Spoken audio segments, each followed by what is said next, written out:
5 pedrinhas, repita comigo, 5 pedrinhas. Pedrinho.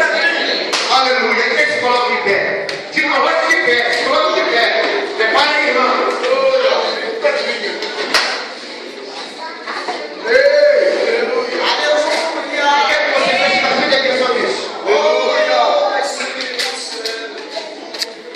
Davi, O Rodrigo vai louvar. O Rodrigo vai louvar. fica ligado. O Rodrigo vai louvar. Não tem. Davi, ele vai adiante o gigante. Agora eu te faço uma pergunta.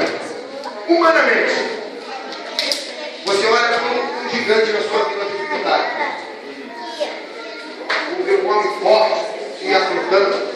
Você, obviamente, você vai olhar para ele e vai assim, não tem fisicamente. Aleluia. Agora você acha que Davi também não precisa? Lógico que ele confia em Deus, sim ou não, igreja? Sim. Só que humanamente ele pensou assim. Ah, Senhor, olha o tamanho do cara. Olha o tamanho do cara. E assim, te faço uma pergunta esta noite. O gigante, que aqui é espiritual, presta atenção. Ele era o quê? Ele era...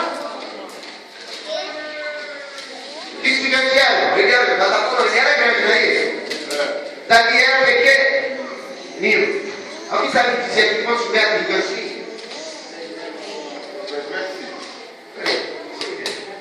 Vamos lá, 3 metros.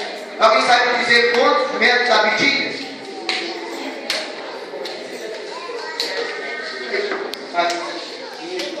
Seu tamanho. Vamos lá, 1,75. Aleluia. Eu quero fazer aqui uma conjuntação aqui. Mas para contar. Faz de conta. Faz de conta, que eu sou bonito. Calma. Faz de conta que eu sou bonito.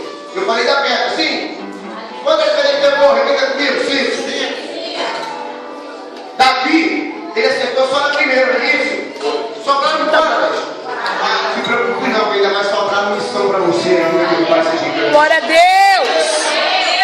E outra coisa, eu falei que eu sou bonito, e você é Davi. Para você olhar para mim, você tem que olhar como? E aqui eu vou fechar. Para aí, vai. Como é que você tem que olhar para mim? Você é espiritual.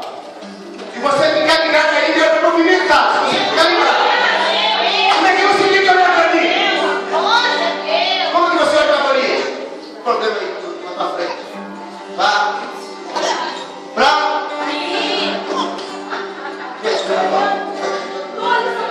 Você tem que olhar para